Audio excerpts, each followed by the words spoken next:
On Wolf Spirit Radio, Ever Beyond Radio, and Tir Nassau in Ireland. Be prepared to leave your belief systems behind as we go beyond teachers, beyond gurus, beyond duality, ever beyond, beyond.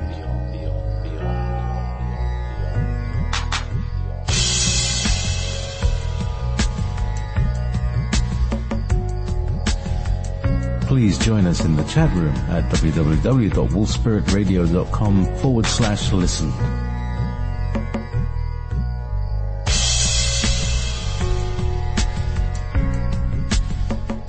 You're listening to Wolf Spirit Radio. Oh yes, you're listening to Wolf Spirit Radio. And as I promised earlier, I didn't want to give too much notice to everybody really. It's being recorded. We're going to put it out on YouTube for those who are bound to miss bits of it. We're not taking questions because the questions are coming from the members of the round table. They're asking questions across the table because we all want to build our picture of the great puzzle, who we are, what we're here for. So, let me first of all introduce by alphabetical order of names. Anyway, we've got Win Keech, James Nicholls, Tolec, and Simon Parks. Good afternoon, gentlemen. How are you doing? Where should we start? Should we start? And maybe we could go west to east. Who's most westwards? Jim. Let's start with Jim. Arizona's a long way from where you folks are. It's sunny and 95 degrees here today, and we're just thrilled to be on the show with y'all. And what a lovely audio you have, sir. Thank you. If it's too loud, let me know. We'll see. We'll check it out in a minute. We'll see how we're doing. So next up, Tolec, how are you doing this afternoon? Hi, JP. Always good to be with you and the guys. It's always a pleasure. And I'm doing fine. Let's see. Sunshine, few clouds. I think it's probably 87 here, so it's not bad. 87. Humidity's up a little. Yeah, I guess that would be, 24 for you? Oh, yeah, that's t-shirt weather, isn't it? Yeah, definitely. Yes. Yeah. Well, this is, we most of all spend in Scotland overcoat weather.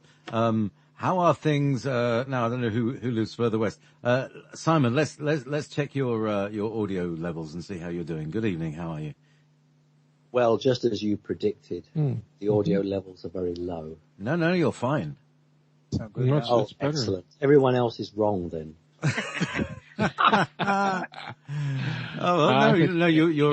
You're equal with closer to the mic. Yeah. Excellent. Well, I'm fine. I mean, we did the 2-hour radio show, didn't we? So I probably only do an hour tonight, and I'll leave the other good gentlemen to carry on. Sure. So, and finally, but not leastly, Win Keech. Good evening.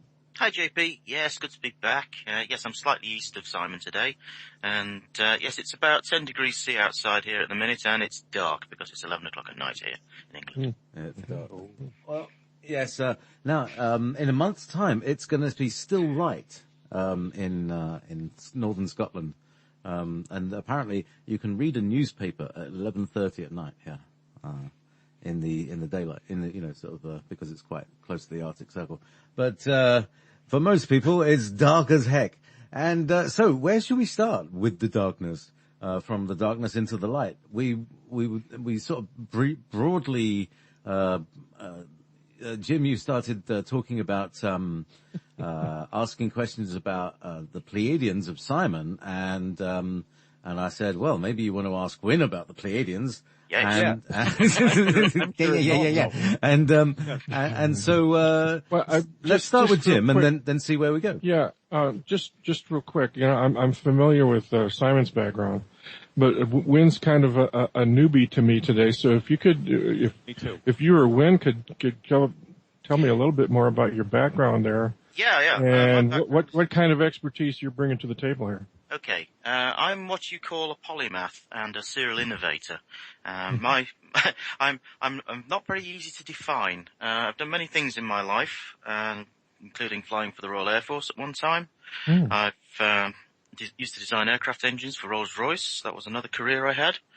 As I say, I'm a serial innovator. I've invented many things in many different fields, but the big one you will know is my time with computer authentication, and especially PIN codes. I invented all the PIN systems that go on the credit and debit cards, and all the volatile PINs that you log into your computer with. That was me 25 years ago. And I've spent the last decade of my life focusing on creating eco-friendly renewable energy generation. And I'm sort of fairly much at the top of the field of that at the moment in time, especially in wind generation with my Ridgeblade wind generators. But I'm also an expert in solar systems, solar thermal, battery chemistry, battery systems, storage, smart grids, that sort of thing. So, but I'm one of those strange animals that we don't have very many of now in the UK, which is somebody who can innovate on demand. I can pull experience from various engineering disciplines in to find a solution to almost anything. Now, I understand that you and Simon, I kind of get the feeling you and Simon live reasonably close together. Yeah, because I live. You guys, you kind of hang out. Yeah, we do. I live about 6 miles from Simon. Oh, yeah. So I was here first. Simon moved up from the south of the country, and I was here the previous 20 years. Now, is that Whitby? Are you still in Whitby? That's Whitby, which is in the northeast coast of England. It's for people in America, the closest things you'll see is Newcastle to the north of us on the coast and Hull to the south of us, and we're sort of halfway between there. Okay, but then you and Simon also share interest in occult and esoteric kind of topics as well? Absolutely. I've been a UFO researcher for many years, largely because I couldn't avoid all the UFOs flying past my house. I started out as a teenager, trying to work out what was all these things flying past where I live here. Well, just making engines for Rolls-Royce, why haven't you built your own bloody UFO by now? I'm probably the man for the job. Sounds like it. If there's anybody that can do it, it would be me. I'm underappreciated and underfunded, but if it wasn't for that, I would have you one by now. Just don't submit a patent application because some guys in dark suits will show up at your door. Yeah, no, absolutely. But I wouldn't be here. I'd be flying away somewhere in a UFO. No, I've been a researcher for many years. I started out researching with Tony Dodd. You know Tony? I know Tony. Tony is a good friend of mine for many years. Oh, yeah. I got to visit Tony at his home in Yorkshire. Yeah. Well, Tony. Yes. Tony's about 50, 60 miles away from where I live here. Or he was when he was alive, obviously. Yes. But I grew up in an area which was just off the patch that Tony used to work as a policeman. And, yes. Did you know Bob Dean? I knew Bob. I met Bob a couple of times at the Quest conferences. I used to help Tony with the Quest conferences, and I was one of Tony's first researchers. I established the Quest International Research Group for Bristol with a guy called Steve Fielding. We covered Avon and Somerset down there, and this is in the halcyon days of my youth when I had a fast motorbike and a full head of hair. And I used to race around. I had the opportunity of attending the Leeds conference back in '94.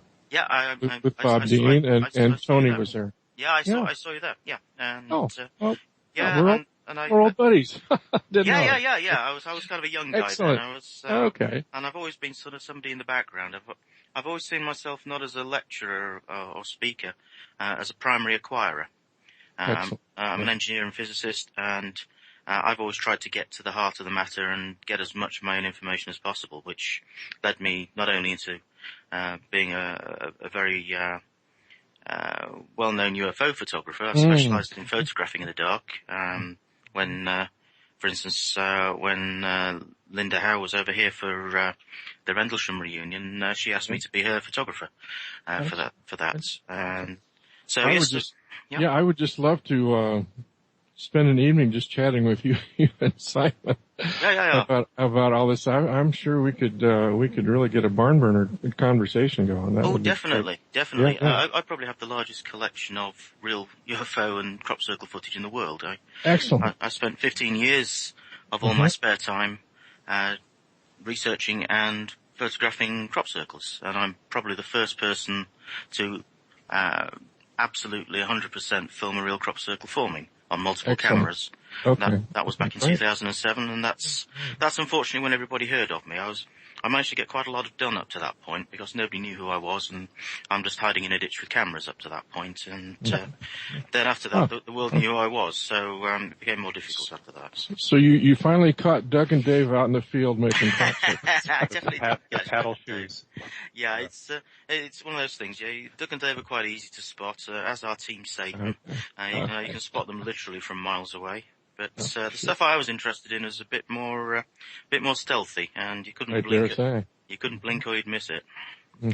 And technically very difficult to film as well, because of the environment down there. It's a very interesting environment energetically. It's the real ones tend to perform in portal areas, and the electronics goes absolutely bonkers there. So yeah, very very exciting times. It took me 15 years to nail it. So to date I've seen 4 form and I've filmed 3 of them, so that's pretty good going. That's quite a good hit rate. Okay, well, since you broached the subject, how many seconds does it take to form a crop circle? Depends on which ones. The first one I saw, which is the one I didn't film, took less than 3 seconds. Oh my God. That was a simple circle about 30 feet across, and that's what got me into it. This would be in 1989, and that I went down. Initially, I was working with Steve Fielding at Bristol Quest, and the crop circle thing was quite a new phenomenon then, and we used to call them saucer nests in those days. And Wynn, do you remember the spiderweb crop circle that appeared next to Avebury? Yes. Yeah, I got to see that one. Wow, that was real impressive. That's really really very good. Yeah. Yes, the 89 incident was the one that set me on the path to try and actually find out what was going on there. I initially went down as a UFO researcher because at the time it was known that they were in areas of high UFO activity, and the presumption was that UFOs were making them. So I went down to test the hypothesis. So I took a bivvy bag, got in a ditch, sat there with a camera, and just waited to see what happens. And one formed right in front of me, 3 o'clock in the morning. And without a UFO? Well, with a light effect, but I wouldn't call it a UFO. It definitely wasn't a craft, but all I saw from my perspective was a small dim light about the size of a dinner plate. Like an orb? Like an orb? No, this was on the top of the corn, so this was coming across the top of the crop. Wow. Just like a dim light amongst it. Wow. And it stopped about 50 feet in front of me. Then it expanded out to 30 feet. And then there was literally a shaking, like a short sound, rather like locusts, moving their wings. Just a violent vibration, and the whole thing fell in 3 seconds.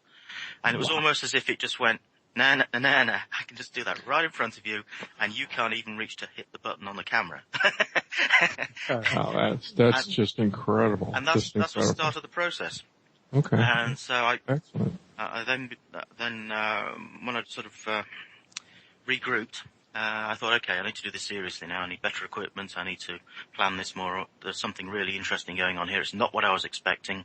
No big solid crafts, but there's something going on here. And I was also aware of an intelligence connected to that. Absolutely. Right. Okay? It was tangible. You could feel it. And as I evolved to understand it and try to record it better and try to cut down the odds of what's going on and understand the complexity, which is increasing, I eventually realized by about 2005, largely due to my work with computer authentication and convergent mathematical codes, that actually I was in a multi-factor authentication process that was moving towards convergence. And that happened in 2007, when the 777 formation went down. And that was the point where, just like the key exchange that you have on a computer, when you start with computer has one key it generated, and you have one that it randomly generated, and you pass it through a one-way function, and you measure the difference, and then it changes the output until you have the same key. But you never revealed what either end of the keys were. Or you didn't know what the computer started with on the other side, and it didn't know what you started with, but you know you have the same key at the end, and that everything you've passed in between makes nonsense to anybody that hasn't used the same function or been in the same process. That exact same process. Sounds very quantum to me. Yeah, it's more a dynamic control system, really. It's an information flow. But the thing that I found was that this was happening with my consciousness, in that every time I understood the latest iteration, I advanced some stage through that process, and then it sent another challenge, and then I made a response, and I was kind of hooked into this. And it's only when I got to that point that the two consciousness connect. And that was the eureka moment for me. And it obviously allowed me to film it at that point. You know, it just, it walked into the middle of the cameras and bang, you know. Wow. And that was quite a defining moment. And it also allowed me to understand the entire process and what it was trying to convey.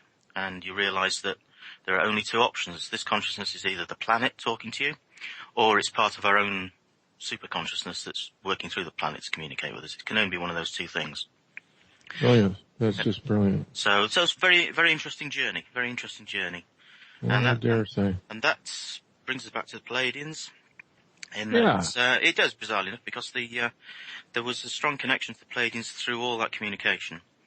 And in 2010, at the time of the Grand Cross formation, the Pleiadians were actually present when there was an energy connection to the planet. And I was invited there by my previous connection to the consciousness. Right. It's kind of like I'd put the right code in the ATM machine, you know.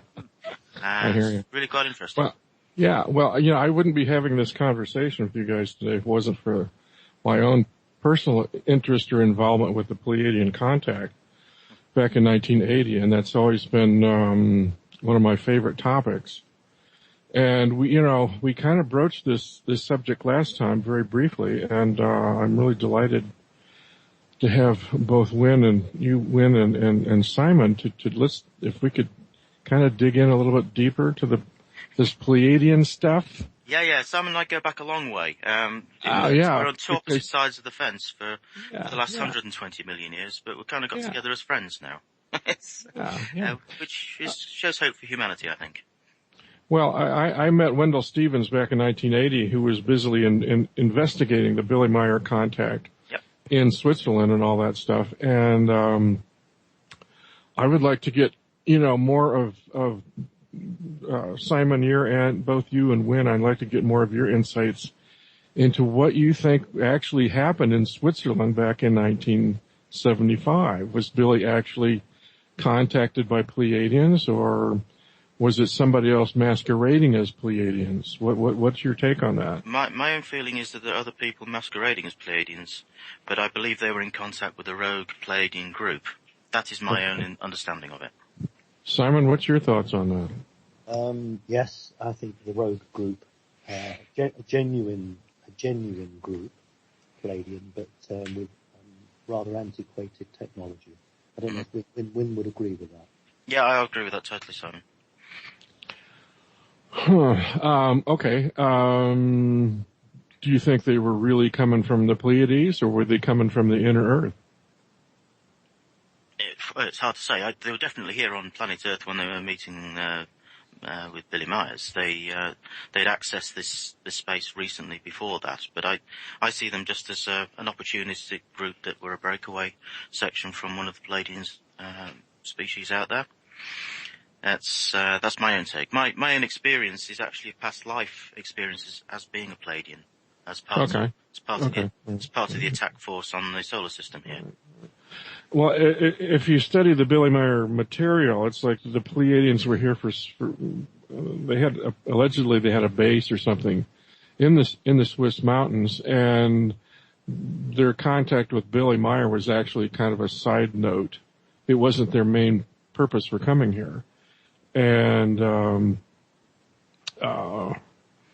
Yeah, it has all the hallmarks of the group that were in touch with the Germans during the war, the group from Aldebaran looking at it. Okay. That's kind of where I wanted to go with this.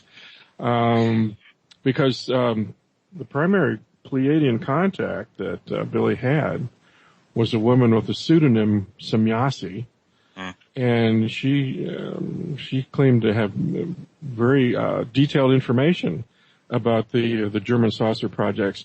And I was always curious as if that was why the CIA and the military-industrial complex was so up in arms about trying to debunk the Billy Meyer case. I would say so. I mean, the only images I've seen that Billy produced of her look exactly like that Lady Maria from the Thule Vril Society. Yes. It seems to be one and the same, and her features aren't classically Pleiadian. They're Nordic and Northern European, but they're not sort of the same features I would expect from somebody from the claimed region of the Pleiades they say they came from. Simon, do you believe there was a connection with the Vril Society and the Pleiadians?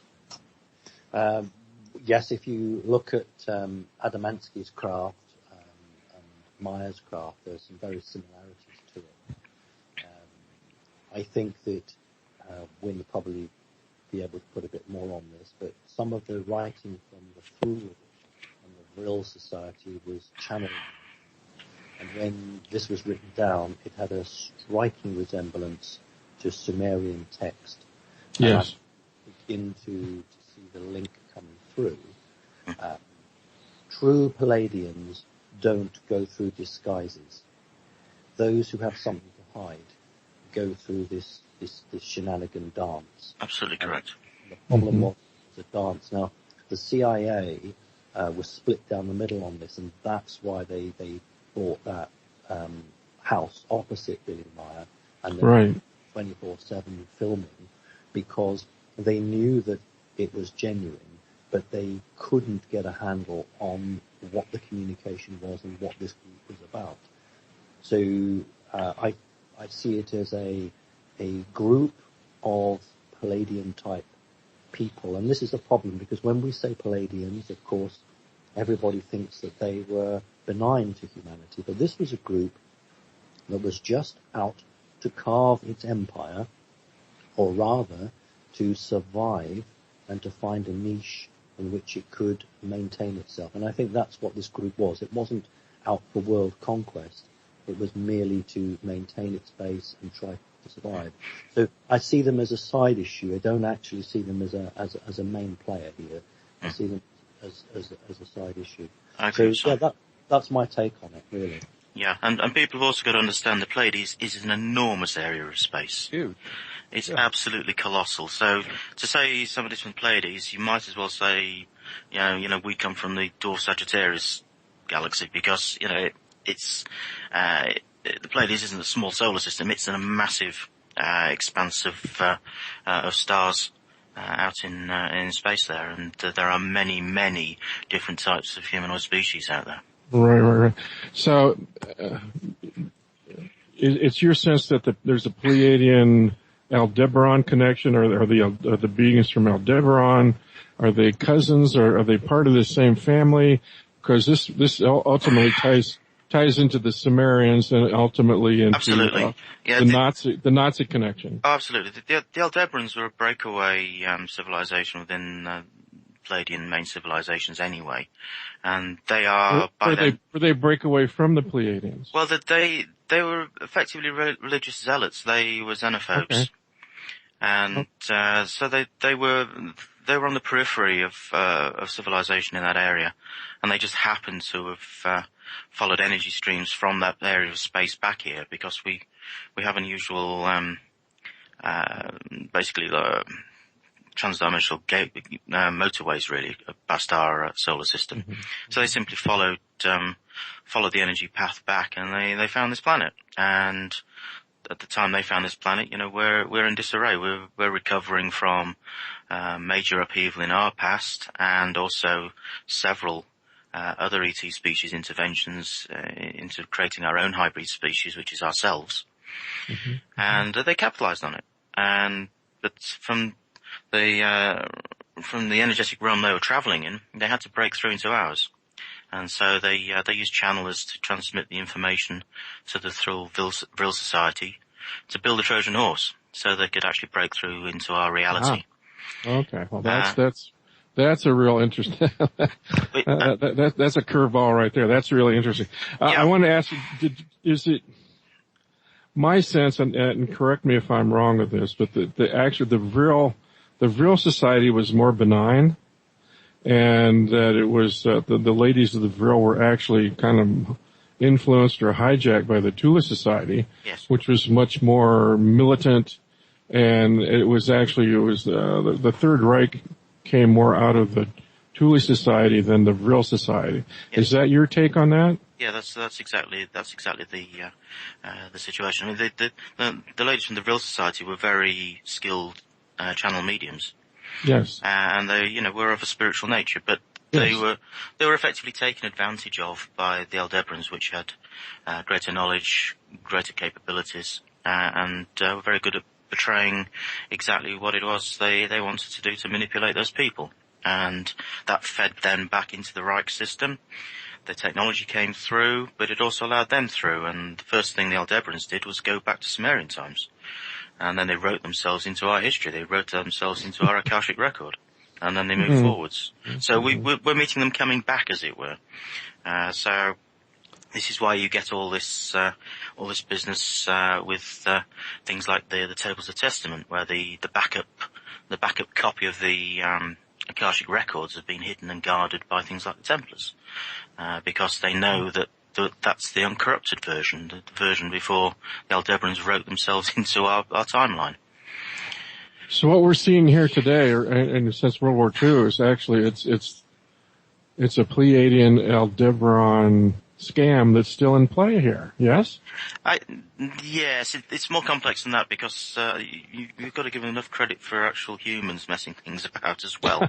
But the Aldebarans just took advantage of the situation. So they knew they from their perspective, they could play God, and they could write themselves into our timeline so they could legitimize themselves as part of this planet that they knew was going to go through an ascension process. Okay. So they didn't actually get here until about 1931, but they immediately went back 5,000 years, wrote themselves into our history, and then waited for that history to catch ourselves up.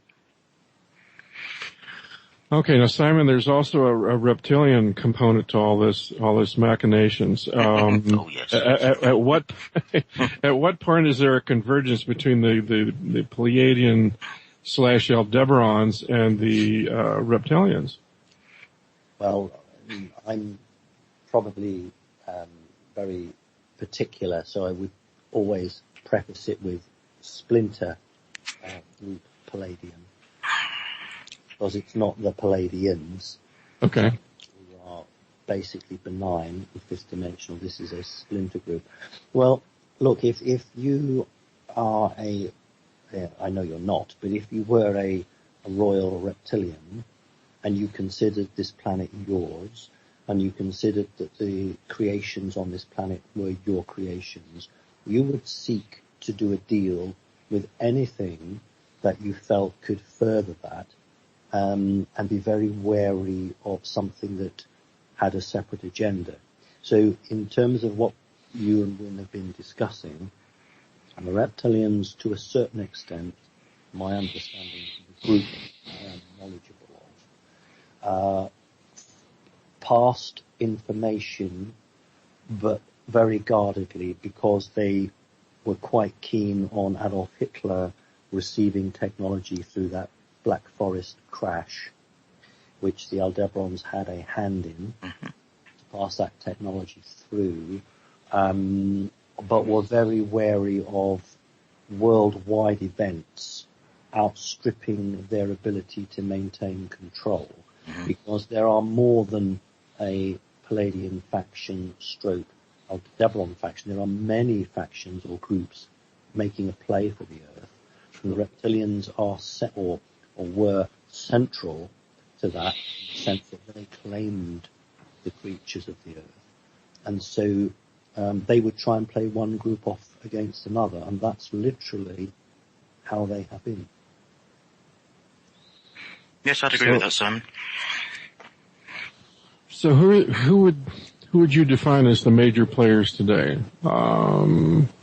Clearly, the United States is on a very imperialistic agenda, and I would suspect, and listening to your prior comments about this, Simon, that that agenda is actually engineered by an extraterrestrial interest. Would you agree with that? No, and yeah, I hear what you mean. I would call them extra dimensional. Ah, yes. Rather than ET. Certainly, the group that Wynne refers to as, and I quote, your dad's lot. Yep. My dad's lot are ensconced in positions like the Vatican, Yes. Pentagon, places like that, where they have played a game of chess for a very long period of time. But what's happening is that other groups, both ET and extra-dimensional, have been playing a greater role and have been seeking to make connections with humanity in a different way. So it's clouded now. I don't believe that you could say there was one key player. There are probably 3 to 4 key players.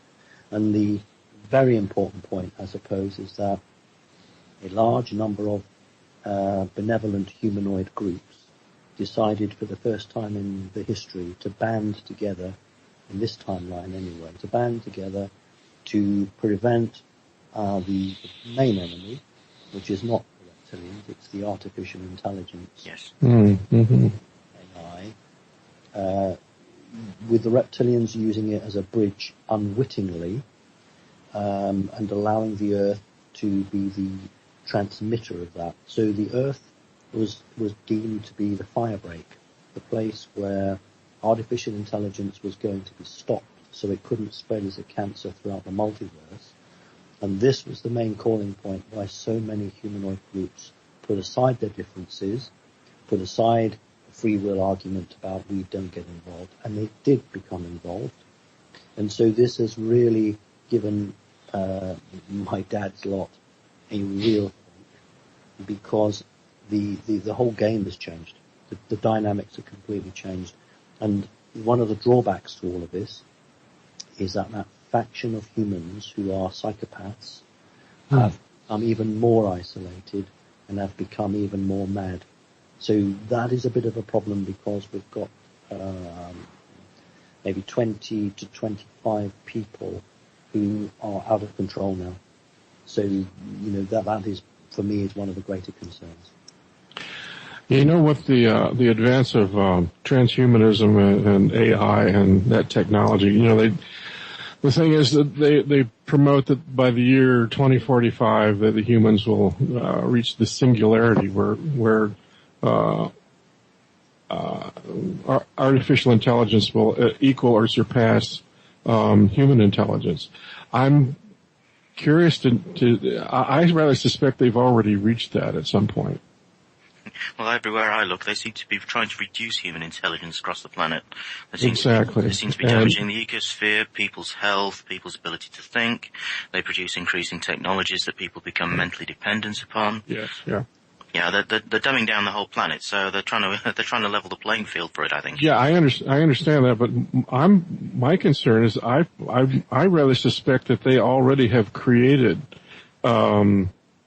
humanoid robots that would walk down the street that you would think were absolute humans. Absolutely. When in fact they are machines, just like you see in the Hollywood movies. Well, just like Battlestar Galactica is a good example of that, where the Cylons have duplicated humans almost perfectly, so where they could be walking down the street and you would just assume that's another human being, when in fact it's a machine robot. Yeah, well, they don't have to create it, they just have to recreate it. Exactly. Simon's dad's lot brought all that with them, and that was the real reason for the enormous conflict that occurred in this solar system when I came here in my past life and died here in part of that attack. And that resulted in the destruction of the 5th planet, which is now your asteroid belt.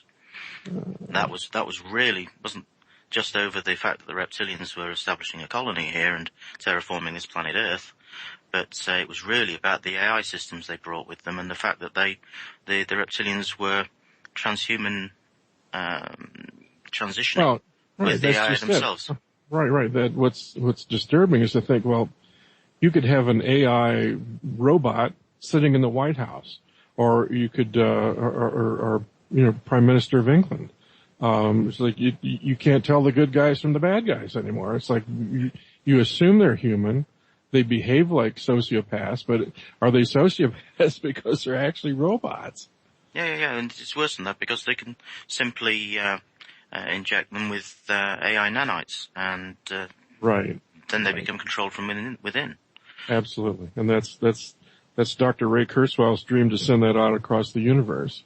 So if that isn't a threat to other planets or other solar systems, I don't know what is. Well, it already has been. It just took a while to make it here. The difference is that we have a planet with its own intelligence and its own spiritual identity, and that is in direct conflict with these AI systems. The AI doesn't understand life, and life doesn't really accept the AI system because it's the opposite. It's living death. Well, if you've ever listened to a presentation by Dr. Ray Kurzweil, it's like that perfectly describes his mentality. So this guy has no conception of feeling or value. He sees the whole universe as it's just a machine that I need to go out and fix. Yeah, Newton's all the same. Yeah, it's just bloody incredible that there's people like that around, and that they're in such positions of power. Well, those are people who don't have, by definition, humanity. They're not connected to themselves as humans, and they're not connected to the planet that they were birthed on. Well, then how in the devil do we allow these people to get in such positions of power? That's what's really scary. It's because people that have spirituality and humanity don't think that way. They're not. They don't have a sort of Nietzschean outlook. It's not any end defines the means. It's they will do what is correct, and they will actually naturally presume that other people will try to do the things that are correct. But if you have a small percentage of the population that are just historically hybrids that have a pathology that is, of a psychopathy, then they will be the people that will percolate to the top of these power structures that are in place on this planet at this time. Because that's the only place you can put them. They're good for nothing else. They're the people that will trample on everybody else to get to the top. They'll take from everybody else. They have a feeling of superiority and self-entitlement. And those are the people that will become your politicians and your corporate leaders.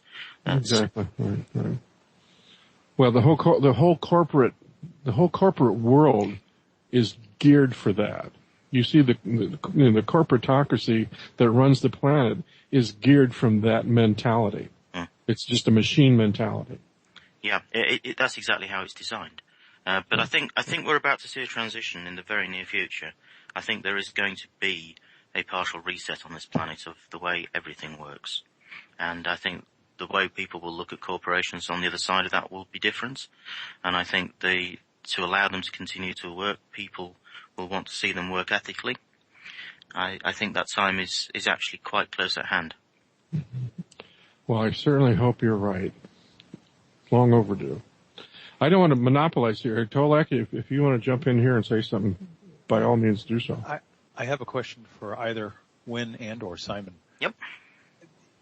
Am I hearing correctly that the AI that was introduced to this solar system, and specifically this planet, that it was brought in by the reptilians many years ago? Yes, it was brought onto the ground by the reptilians. The AI itself travels across interstellar space through dark plasma. It's just flows of low density plasma energy. It's effectively a communication virus, really. It hops across the energy systems of the universe. But to actually have physical connection to the environment, it has to inhabit hosts. So the reptilians, they consider themselves, and I'm sure Simon still does, to be the pinnacle of their evolutionary trajectory. I heard that.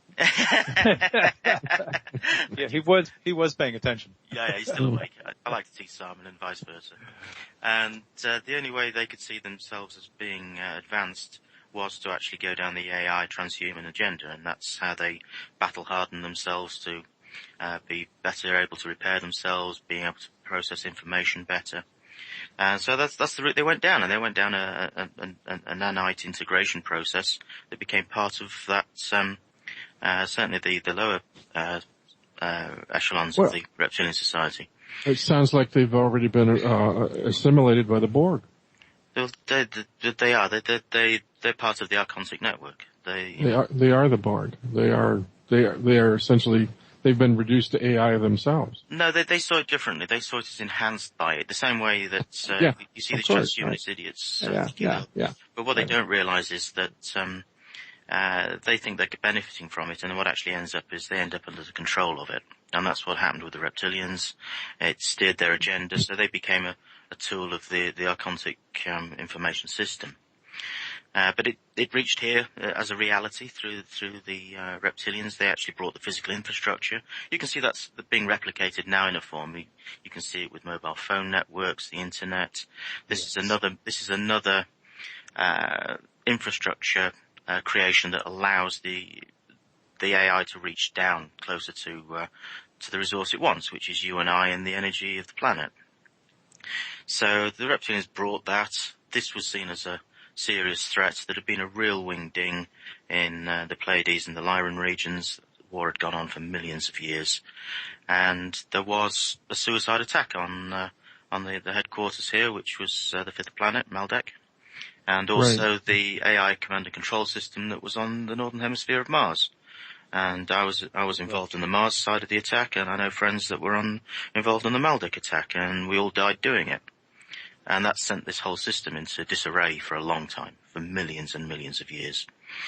And there've been a lot of opportunistic contact from 22 other ET species in that intervening time, which have all had a hand in shaping humanity, either creating it and destroying various versions until you end up with the version we have now. So, yes, the AI was the biggest threat. And that's really what that battle was about. It was to stop the AI going any further. And that process is still playing out, and Pleiadian souls from that time, like myself, when I'm in that past life, are here now to play out and equalize the karma from that time. So, yeah, it's an interesting time. Simon, let me ask you this, with regards to your understanding of secret societies and so forth, that the real history, that within secret societies, Freemasonry and so forth, that the real history of planet Earth has been preserved. Would you say that's a fairly decent assessment? Jim, do you mean preserved in the history that is told to the public, or do you mean... No, within the secret society. The history that there's an abridged history that we in the general public are given, this is what you're taught in school. But that's that within secret societies, they know a completely different history of the world and humanity. That's what I'm asking. Right. It is so in the Templars. The Templars have that, believe it, and consider it one of the sacred objects that they need to preserve. In the more satanic Freemasonry organizations, they look on it as heresy. So yes, you're absolutely right, Jim.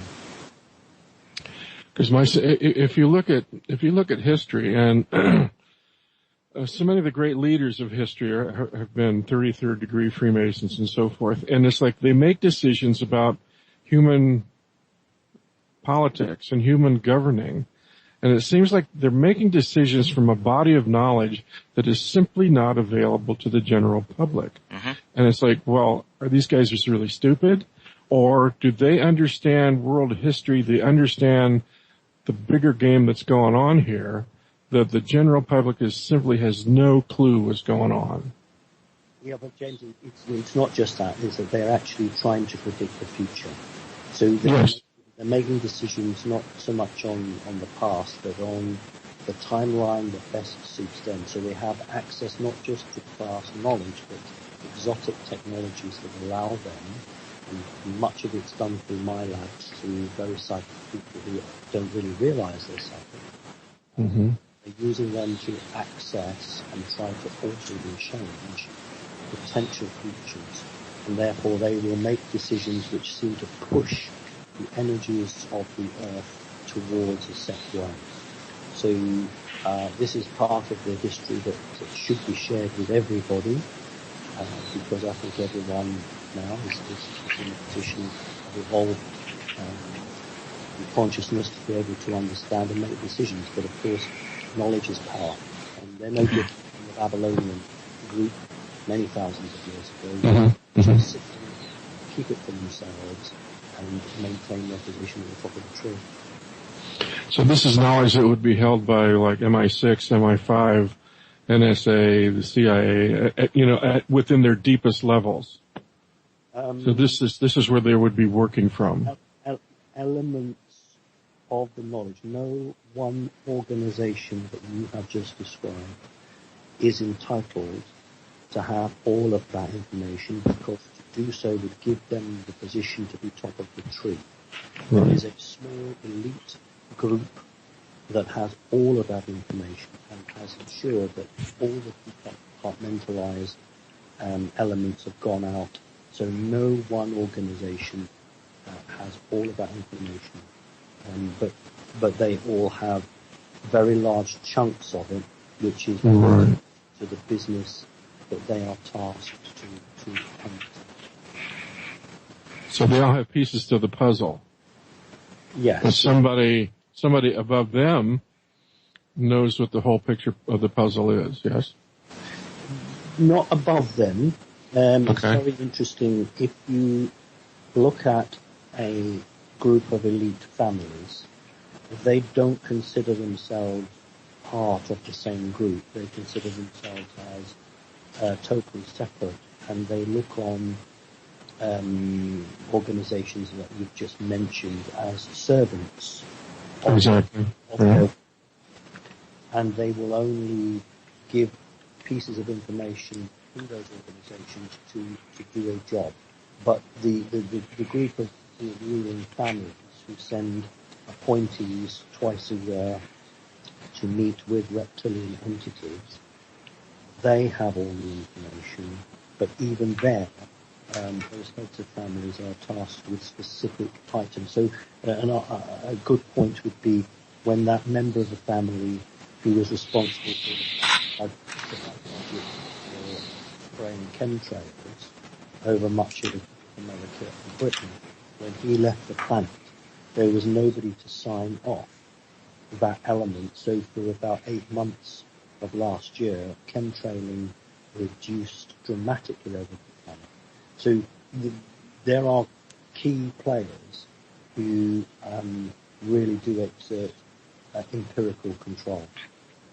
So key players, the really serious key players, wouldn't even sully themselves with positions in the intelligence community at all. They would be like in private families kind of thing. Is that what you're saying? I'm saying that, yes, but what they do is they have appointees. Right. They appoint people to these positions, but on a positive note, those organizations have been turning against these appointees, and over the last few years have been desperately either removing them or sidelining them. So it's a very interesting battle going on at the moment. Indeed. And that's one of the things I really appreciate that you shared in your many lectures and discussions. I think most of the general public sees the Illuminati or the secret societies as a monolithic group, that they all function together as a single unit. And you have pointed out very clearly that it's just not that way. It's very, very fragmented, and that there's conflicts within those groups themselves. If you were to watch the film The Godfather, yes, and imagine a mafioso, that is a very good way of looking at it. Excellent. If I may divert here a little bit, Simon, I'd like to ask you. You've shared how some of your own programming and teaching as a child into some of this occult information and so forth. There was an episode of the Avengers TV series that you said they wanted you to watch. Is that correct? It was all of the 1965, 1966, 1967 series. So there were 3 years worth. It was all. Right. Are those available on DVD? I'd like to see those. So it's a really good question, James. They are available now. They were only available in the United States of America. And there was one episode which the Americans banned for 20 years because it was very, very, very Illuminati. It was what we call BDSM, what used to be called sadomasochism, which is okay. In the Americans banned it for nearly 20 years because it really, really began to show the elite. But it's available now. Yes, you can buy them as a box set. But what they do in the States is they name the box sets after the female star. So the female star was Diana Rigg. Yes. Okay. So, I know they tried to revise that in a movie a few years back that completely bombed. Yeah. Either by accident or design, they decided, well, we don't want to go there anymore. Well, what's interesting, when I did one of my lectures, and I did look into the history of Diana Rigg, and it's very interesting that the school she went to, and many of these, particularly females, but not exclusively so, but many of them are already groomed for a role years and years and years before it actually occurs. And I believe she's now a dame, is the equivalent of a lord of Britain. So she's been knighted by the Queen, and I think that she was always going to play an important role. And I did say, look, they didn't make a television show just for me to watch, but what they did do was make a television show for many people in Great Britain, Australia, Canada, and North America, and Australia to watch, because I have had 3 other people who have contacted me and said that they were absolutely astounded at listening to me, because when they were growing up, their family made them watch the Avengers, and when I asked about their parents, in all the 3 cases, their father worked for the CIA. Right. It's astounding. Spot on. Okay, well that brings up another question about, is there a British equivalent to MK Ultra? Oh, well, absolutely there is. Absolutely there is. In fact, it would be just the same program, but not with the super advanced technologies. They would be exchange. They would exchange individuals. And that's how it worked with the Britain, that they would send people to be trained and people would come here to be trained, because Britain has some expertise that the Americans don't have, but what the Americans had was the hardware. Right. Because I remember as a child myself, being obsessed with watching The Wizard of Oz. They would show The Wizard of Oz every year at Christmas time, and I was glued to the television to watch The Wizard of Oz. I said, why in the hell do I have to watch The Wizard of Oz? So is there subliminal programming that's being dispensed through this stuff? It's not subliminal. It doesn't need to be like that. In Great Britain, I think it was in the 80s and 90s, there was a television show for children, and it was called My Little Pony. And every girl born to a true Illuminati family at that time would be given a My Little Pony toy. Mm-hmm. The television show opened with a rainbow. Now, yes. This was the trigger system for all of the girls who were part of that. Colors, images, as you well know, colors, images, and tones or names are used. And it's not subliminal. They have already been mind controlled to activate when they see a set program opening up in front of them. So television was used in a very obvious way and as a reinforcement. Mm-hmm. Mm-hmm. So if somebody was to watch Wizard of Oz and be drawn to it, then there's the potential that at some point in their childhood, something may well have been done to them. Mm-hmm. Mm-hmm. Well, the same with other Walt Disney movies. Walt Disney movies are supposedly classic. MK Ultra vehicles, and I just watched a recent Disney movie with which was about sorcery. It was at the Sorcerer's Apprentice, and there was this one scene where just this little monarch butterfly flies right across the screen, and it's like it has nothing whatsoever to do with the story. And I'm thinking, oh, that's a hook. That's an MK Ultra trigger. Well, yes, because Walt Disney was a leading Satanist. Exactly. Used the medium to forward it, and in fact, even when he went, I mean, one of the, well, I don't want to go on too much, but you brought up about the Avengers. There was one Avengers, I think it was in 1965, where the particular episode is about a guy who's a hermit and lives in a tent or a cave.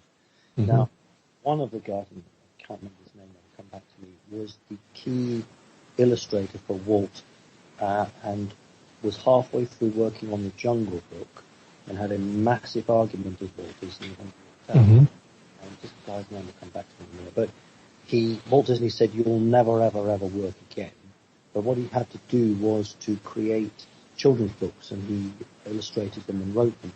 And the Avengers episode was based on this character's first book, I think, which was called Kermit the Hermit, and was a hermit crab that lived in some port in America. And they created this character. So there was a massive link between the Avengers and satanic stroke non-satanic elements taking place. So there was joined up connection between this, and it's part of programming and linking. And my mother actually presented me with the book Kermit the Hermit within 3 days of that episode. So there was programming going on, and I'm aware of that, and it's very interesting. Well, we can bring that forward. I think of the Harry Potter series, and I mean the occult stuff in that is just so blatant, in your face, and over the top, and it's targeted for it's sold marketed as a children's movie. But you watch those episodes, especially from episode 4 on, and it's like, this is just occult over the top. And it's like, this isn't cutesy and fun stuff. This is really dark occult stuff. Well, the Death Eaters in yes. Vision were nothing more than what we would call shadow beings. Yes. So, gentlemen, it's the top of the hour, and we need to do a little bit of audio rearranging because there's a bit of a big gap between you and Simon, and so we need to fix that. So I'm going to be playing. Actually, how about some Johnny Cash? I know it's on Ring of Fire. That seems to be awake at the moment. Here we go. Here's the Ring of Fire.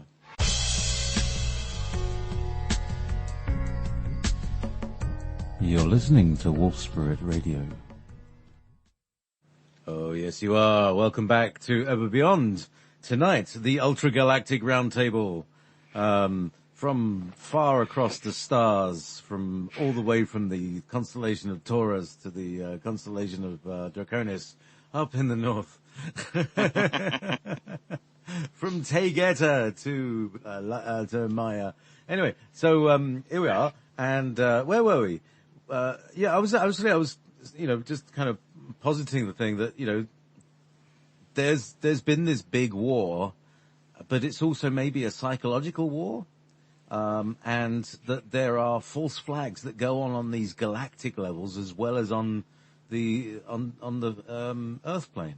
What do you think about that, everybody? Well, I'd say that the part of the history I know is the ancient history, and that was a hot war.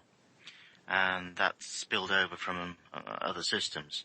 Whereas, of course, Tolec is in the more recent history, but of the same lineage. And the interactions between Simon's lot and Tolec's lot and my lot in the recent time has been more of a Cold War. It hasn't been as aggressive.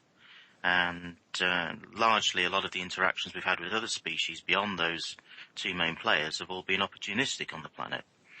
So I don't know what other people think, but that's my own interpretation of it, as I'm a Johnny-come-lately, as it were, in that I was oblivious to everything between 120 million years ago and the last 50. Anybody else got anything to contribute? Tolec? Anybody there?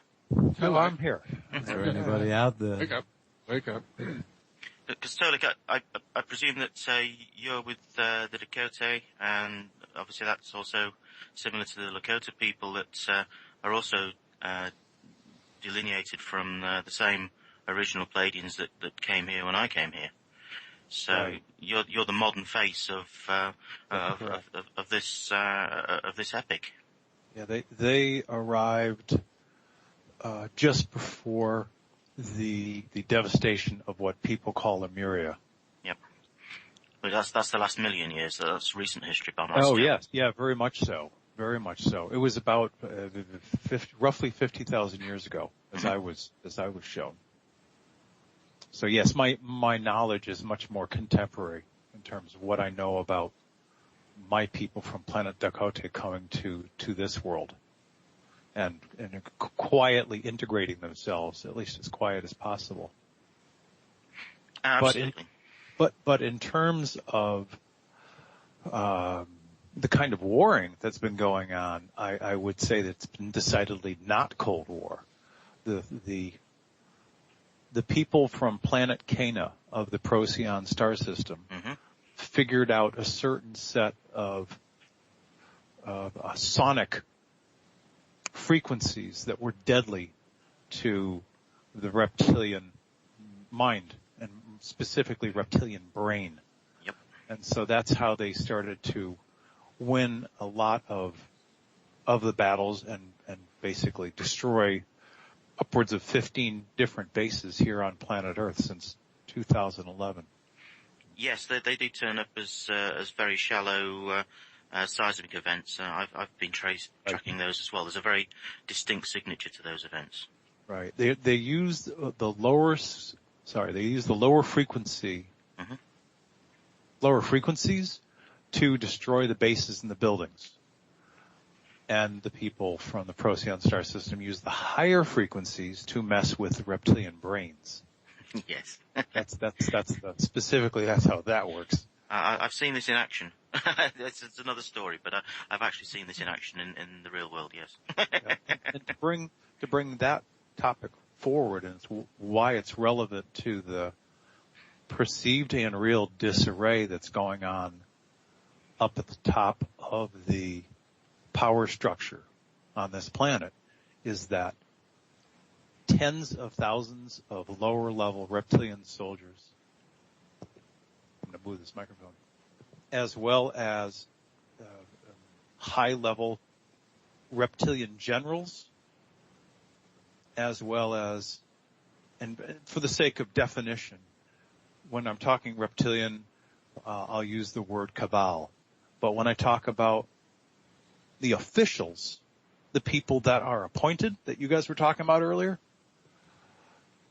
there were so many removed off planet that we in fact have a power vacuum up at the top of what used to be the reptilian power structure. And based on what I've been told, there's approximately 120 reptilians left here on this planet, 70 of whom are pure reptilians and deep underground.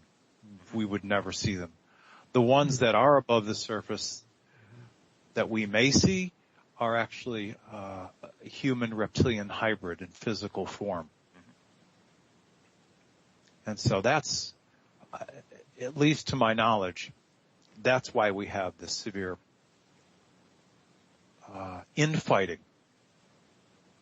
among the people of what's left of the power structure from the reptilians, essentially running this planet for years and years and years. And part of the destruction of the bases also included, this is new knowledge for me, the way that you're describing it.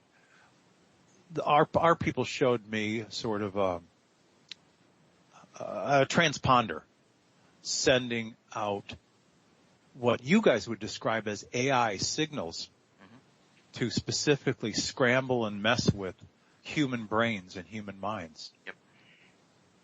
And the whole idea is create confusion, create anger, create misery, create disruption, anything possible to have humans going at each other to create as much negative energy as possible, which, as we all know, that the reptilians like to consume.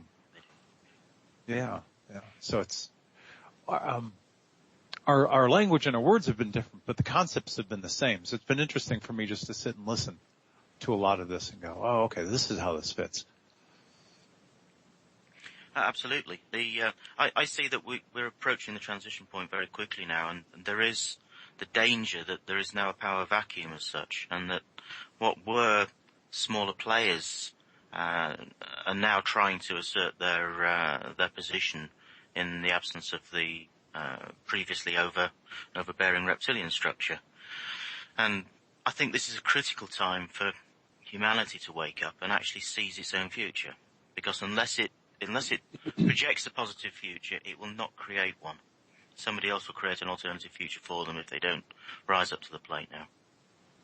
Yeah, but if they're not even aware that they need to rise up to the plate, that's the problem.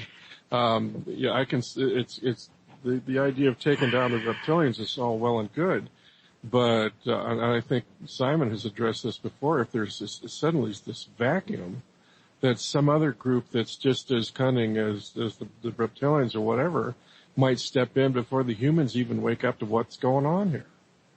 Oh, absolutely. And this is why there are so many species and so many of the past life Pleiadians here now. Those people are here to try and lead by example, to show that actually, look over here, you can see that there are alternatives. There's an open door here you can go through. You don't have to still think you're sat in a cage. Simon, do you have anything to share with that?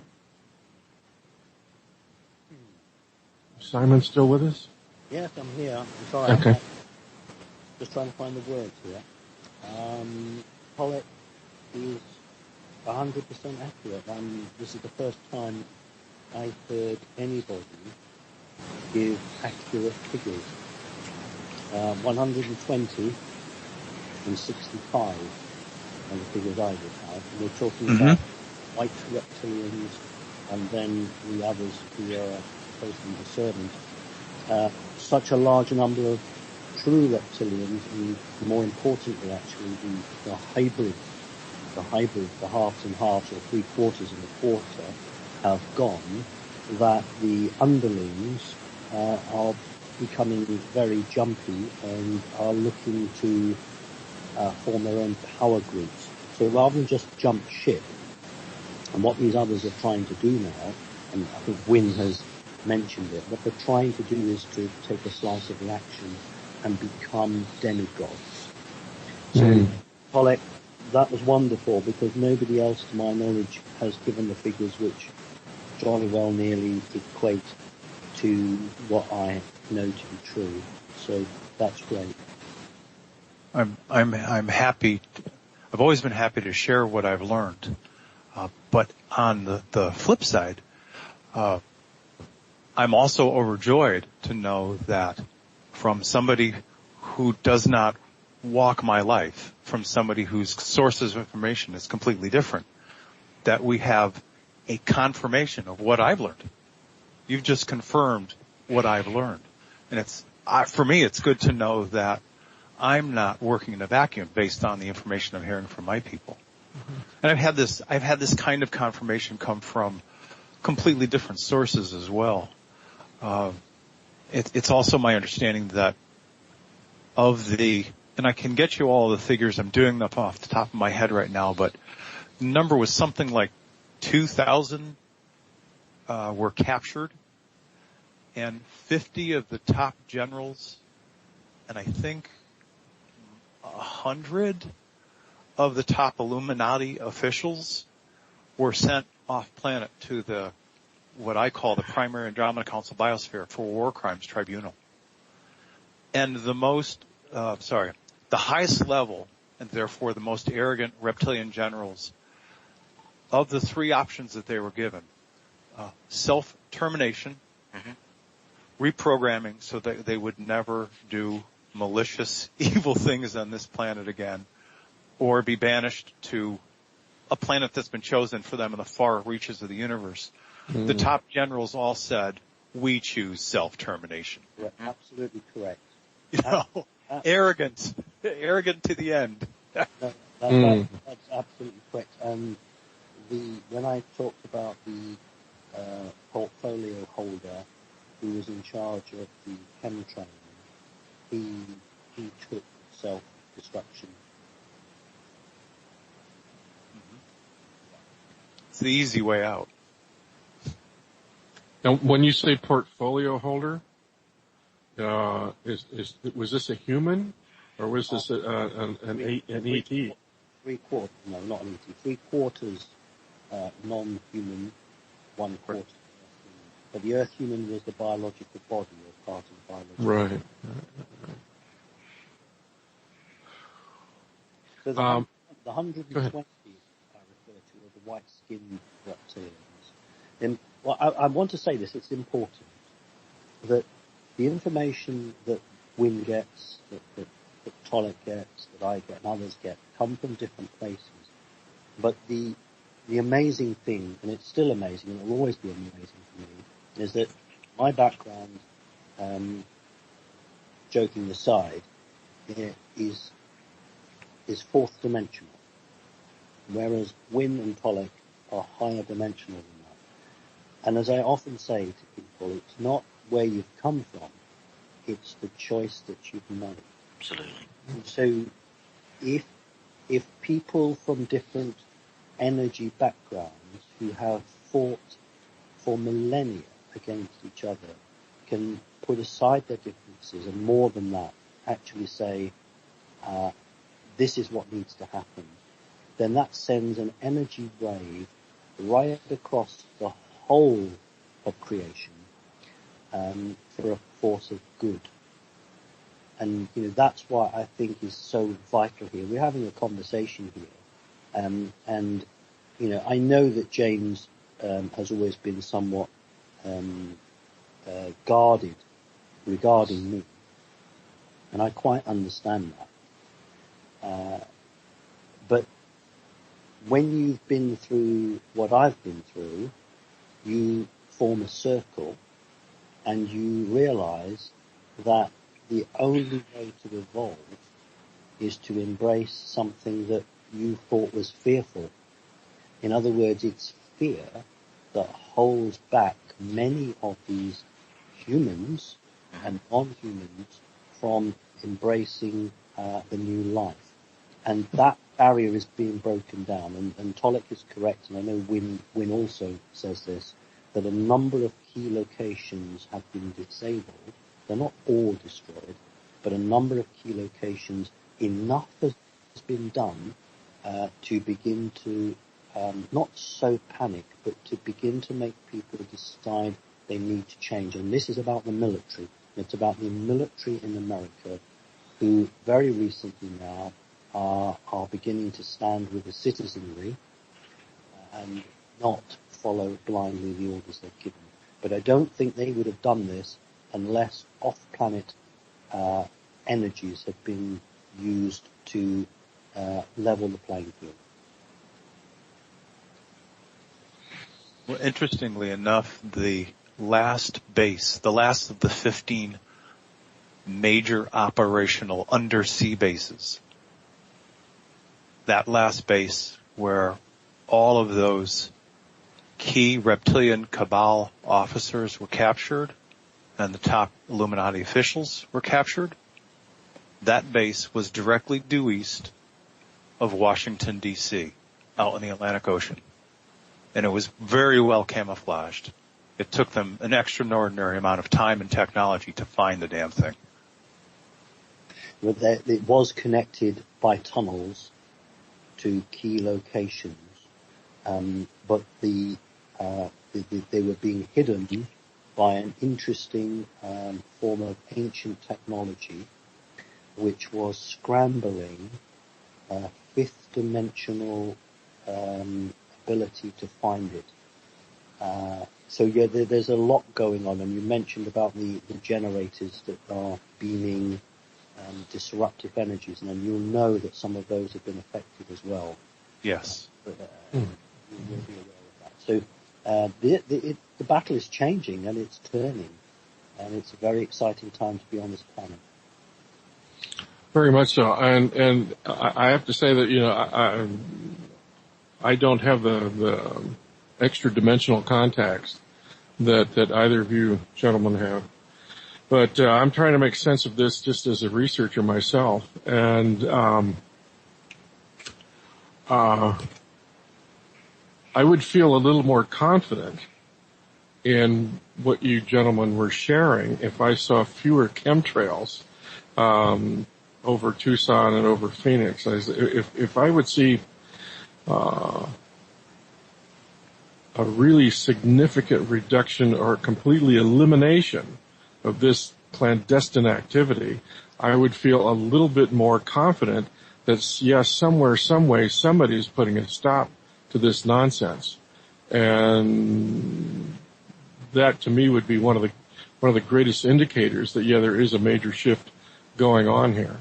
Right, James, when I spoke about this, I think I used the term 8 months. Every 6 months, the key families meet, and their portfolio holders go through it. Now, the portfolio holder was out of office for 6 months. There was a 2-month delay and changeover. There's a lot of people on the internet saying chemtrailing had stopped. I was on record saying it had been reduced, but not stopped. Now, they have actually replaced the portfolio holder, but there has been a reduction in chemtrailing in a number of key locations. In Great Britain, it had significantly dropped off. But states, which is perhaps the battleground, it reduced but never stopped. So what we're seeing is the middle management is still in position, but they are becoming autonomous. The top group is the one that's been decimated. And this is what Wynne is saying, that we may find lesser people trying to claw their way into a vacuum. And that's the concern.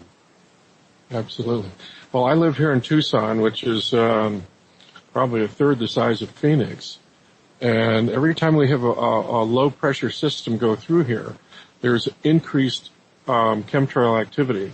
And over the last few weeks, we've had extraordinary chemtrail activity. And Phoenix, which is just 100 miles up the road from Tucson, which is a much higher density population center, the chemtrails there are unbelievable. And the excuse is that they want to protect the sun or the earth from extreme high energy particles of the sun or whatever. Nonsense. And it's of course it's nonsense, because you can see, well, they are specifically targeting population centers. Yep. And that is like, when I see that stop, then I'll be really impressed that somewhere, some way, somebody's putting a stop to this nonsense at the top. The other thing that a good friend, a very dear friend, has been monitoring just the last few weeks, the last 6 weeks or so, is a dramatic increase in the Schumann resonance of the planet. It's like the planet is going absolutely bonkers with the Schumann resonance. And I like to think that that's a good sign that the planet itself is jumping into the fight here. But then the flip side of that is that the increased chemtrails are actually generating changes in the Schumann resonance. So could you gentlemen address that?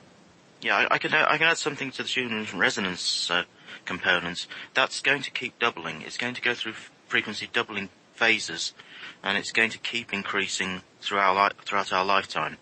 That process started on July the 15th, 2010.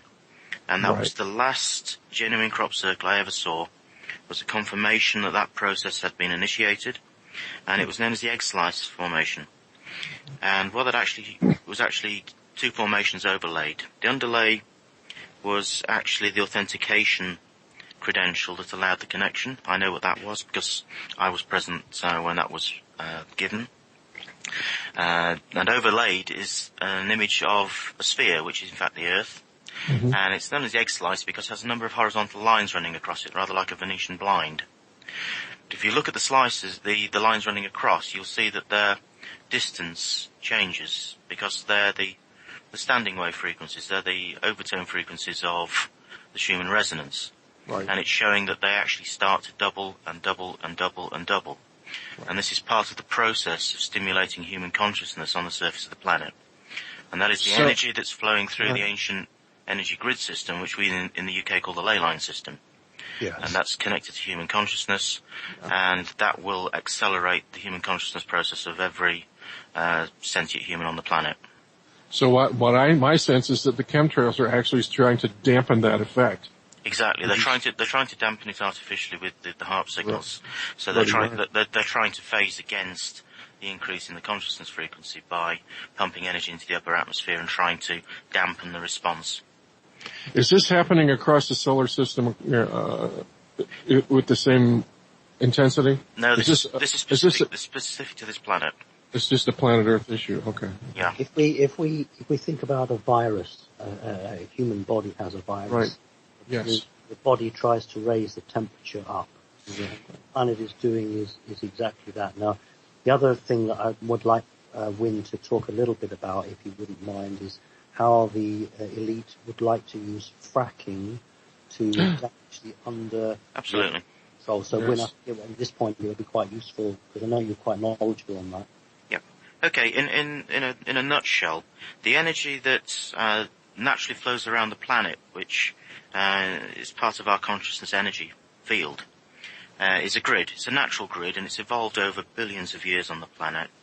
And it's a whole lecture to define how this works. But in its kind of trunk routing, if you can imagine it as being like an internet network, the trunk routing is all through the underground watercourses. That starts the process that causes the ionization entrainment, which causes the dark plasma flow, which allows effectively the system to wire itself up at a trunking level. So the main capacity goes through all the underground watercourses. What they're actually trying to do with the fracking is nothing to do with cheap oil, because cheap oil and gas, it actually costs more than the existing gas to get out of the ground. In fact, the United States is going to catch a cold from the enormous amount of investment that's gone into this that is never going to be recovered. It's going to be a huge cost. The same will occur in Australia, and if we're foolish enough to do it in the UK, it'll happen here as well. The real reason for it is simply to disrupt the underground watercourses so that they can try and disrupt the consciousness energy that's flowing through the ley line system and then into human consciousness. That's really interesting because last November we had one of the major spokesmen from the Central MUFON organization, who was a physicist and astronomer, and he gave a presentation where he publicly advocated unlimited fracking and unlimited petroleum production because conservation efforts were blocking technological advancement. And I just almost fell out of my chair when I heard this man say this in public. And it's like, this is just totally irresponsible. Arrogant and totally irresponsible. Well, James, I mean, we all know, don't we, that MUFON was set up by the CIA. Oh, yes. And he has just been a spokesperson for right. I mean, I was a member, as an ordinary member of MUFON for about 6 months. And I remember, this is humorous. In Great Britain at the time, there was very little connection. This is about 6 years ago. If you wanted to, talk about the subject. So I thought, I'll give it a try and see if I can apply to be a member of MUFON, although I'm in Great Britain. I'll give it a go. So I emailed one of the cities, I can't remember which one it was, and the reply I got back wasn't rude. The reply was, well, look, we have lots of people who report strange lights in the sky, and we're not really interested. So I wrote back and said, well, are you interested in the people who fly these things? I've got a few drawings. Would you be interested? So they emailed back, because it's about 6 hours difference between my country and that part of the States. And they emailed back and said, yeah, that's fine. So I scanned 3 of my drawings, sent them. Do you know, within 20 minutes of the scan going, I got the the CEO of whichever it was, came to me and said, we've just seen your drawings, and we'd like you to be a member of MoveOn, and we're going to set it up. So I said, oh, that's really good. He said, well, what will happen is you can go on the website, and you have a chat room 24 hours a day, and we can, you can have a chat. So I said, oh, when can you sort that out for me? And he said to me, and I quote, it's already done. Did you know, without any passwords, no code words. Wait, you didn't send in your $45? No, didn't have to send money in. You had to send money in. Anyway, no. But what was amazing was, on my email, my private email, which I hadn't given any code words or any authority to, suddenly, on my email, all of the members of MoveOn who were having a chat came up. So he was able to throw a switch which override, in Great Britain, my provider, and I'm quite okay with that, because it was all right. But I realised that MoveOn were integral to the information gathering of the CIA. Isn't there a British branch of MoveOn? No, there isn't. So it's all American? Absolutely. Oh,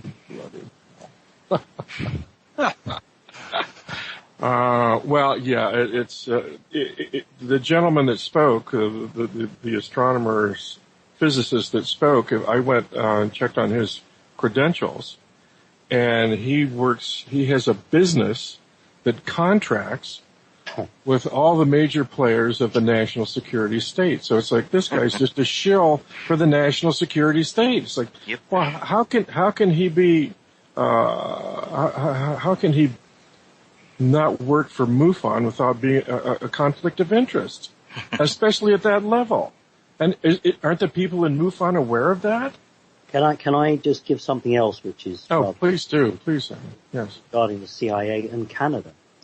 2 years ago, I was approached by somebody who had received a large blow-up photograph of a mantis-type alien. In fact, we'd call it an insectoid, but not a mantis. What had happened, this creature had turned up in Canada on an ordinary doorstep, somehow got the interest of the inhabitant, who'd opened the door, and the creature stood there for 15 minutes. This young woman, who lived in the house, on her mobile phone took pictures of this being. She then went to MoveOn. MoveOn sent it straight to the CIA. The CIA then sent that to NASA and said, what can you do with this picture? Can you enlarge it? And I was very privileged. Apparently I was one of only 6 people in the world who was shown this, and they blew it up 3 foot. The picture was 3 foot by 1.5 feet. And it showed an insectoid type creature. And if you think of the chess piece of the bishop on a game of chess, it had the same shape as that. So MoveOn, the CIA are one and the same. So very interesting. Well, if you look at how it's organized, you can clearly see that it's a clearinghouse where you get the general public to funnel UFO information into a directly centralized agency.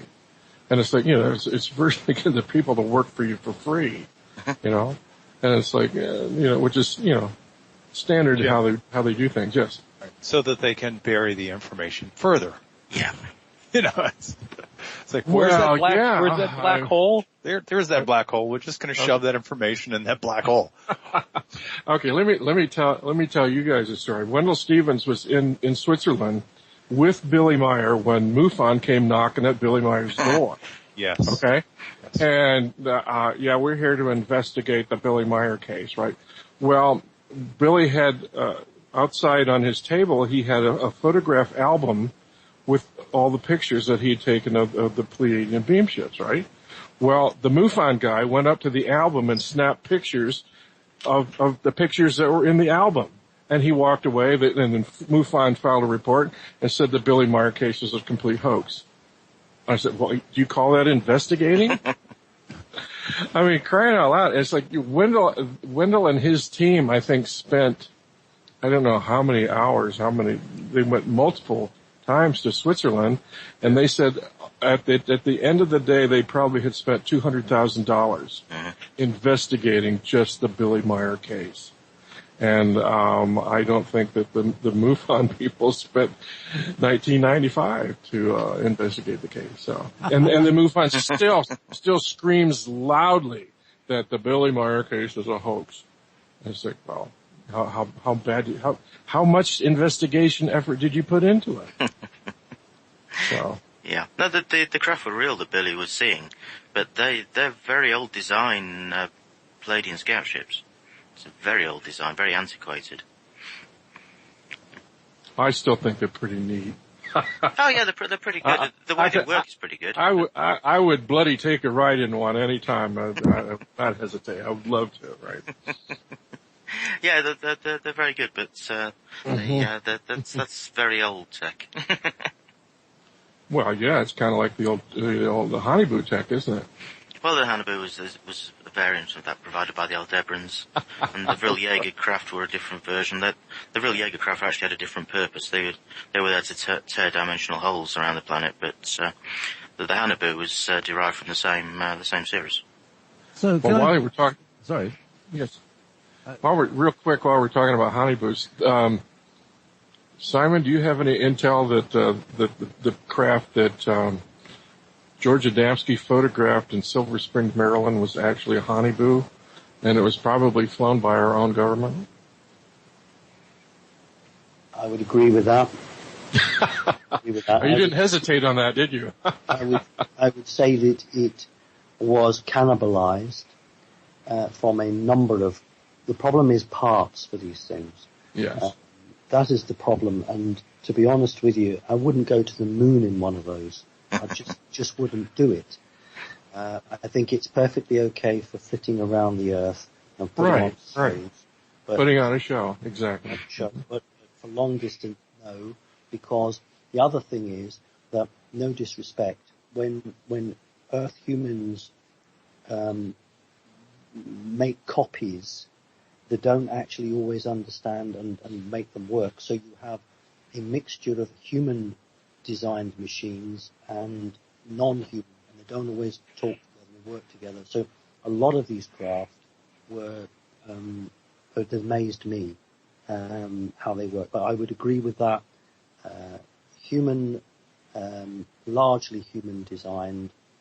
The version that you were looking at had a lot of cannibalization to it. Yeah, you have to also appreciate the PSYOPs potential of flying one of those things around, and the poor country folk in the United States say, oh golly gosh, it must come from Venus. It must come from the outer space, because we certainly don't make flying machines like that. And that's obviously the PSYOP value of that kind of technology. Look at the guide waves. Look at the three. Yes. Yes. So.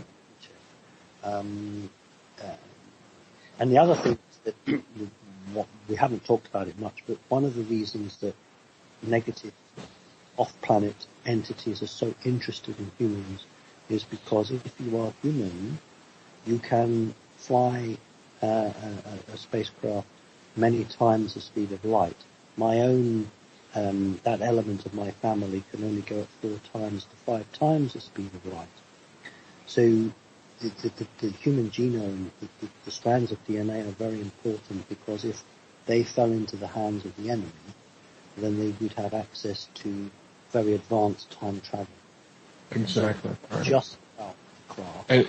And just think of the mischief they could create anywhere they wanted in the universe. Absolutely. Sorry. I was just going to say. Mm-hmm. Sorry, Jay. Well, look, I did want to kind of, just before we get out of that situation, because I want to extrapolate a little bit. I'm aware of the Glocker device, which would counter-rotate large amounts of red mercury, or what the Alderanians call drill. And as you were saying, Wynne, it creates a dimensional portal. A rift, yes. Now, well, hang on, I just want to go further. CERN, is that scaled up to 21 miles? Yes. Correct. It's Are they trying to teleport the Earth into another dimension? No, they're just trying to tear a hole in interdimensional space to allow things through. That's what they're trying to do. Not going to happen. It's not going to happen. We've seen it off. No, we've seen it off a couple of times. It's not going to happen. Where's my weasel? Yeah, super weasel. Weasel. This discussion topic is interesting because I've flown. I don't know if the word flown is correct, but I'll just go here. Back in the late summer of 1993, I took 3 different trips back in time from that period of summer of 1993 in the general Tucson area, back in time to the 1840s of either Western Virginia, Kentucky. And without going into all the details, essentially what the gentleman who I know as the commander of the Primary Andromeda Council Biosphere, what he told me was, we have to upphase your natural signature, your natural frequency. Yep. Because as a 3-dimensional human, you cannot travel through time. We must bump you up to at least becoming a 4th-dimensional human.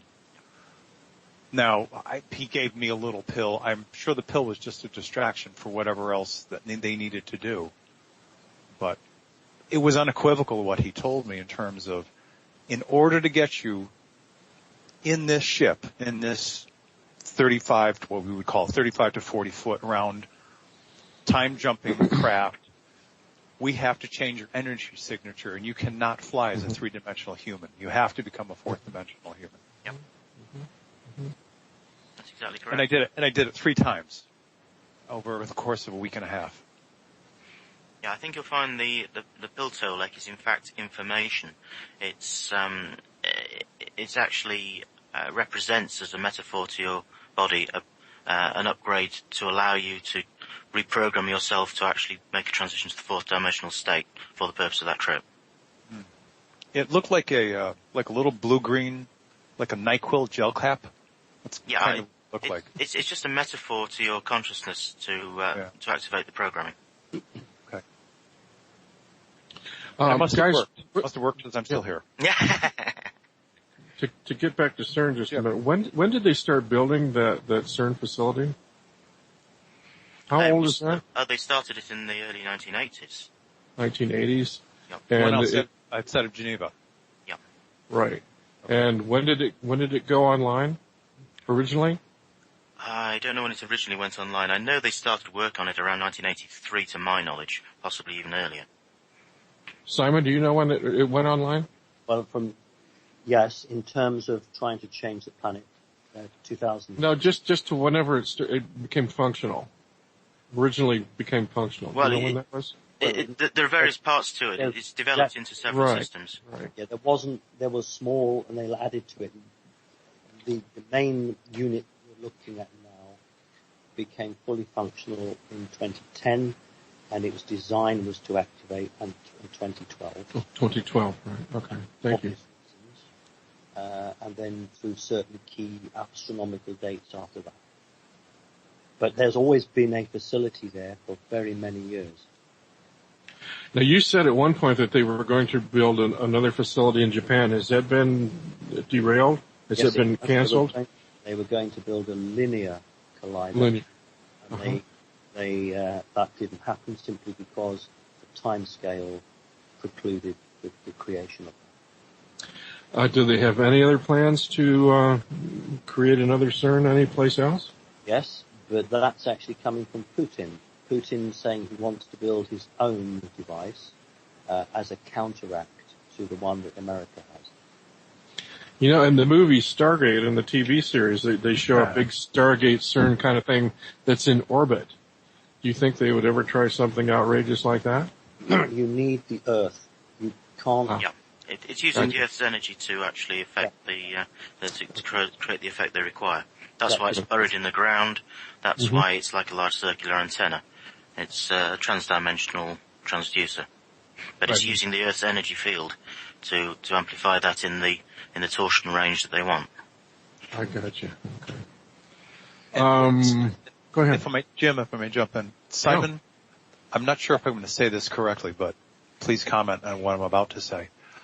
Is it accurate to say that, if you will, the powers that are responsible for initiating the Hadron Colliders, that their purpose is to rip a hole in the fabric of time-space so that they could allow some of their other dimensional buddies to come through? Absolutely. Yeah.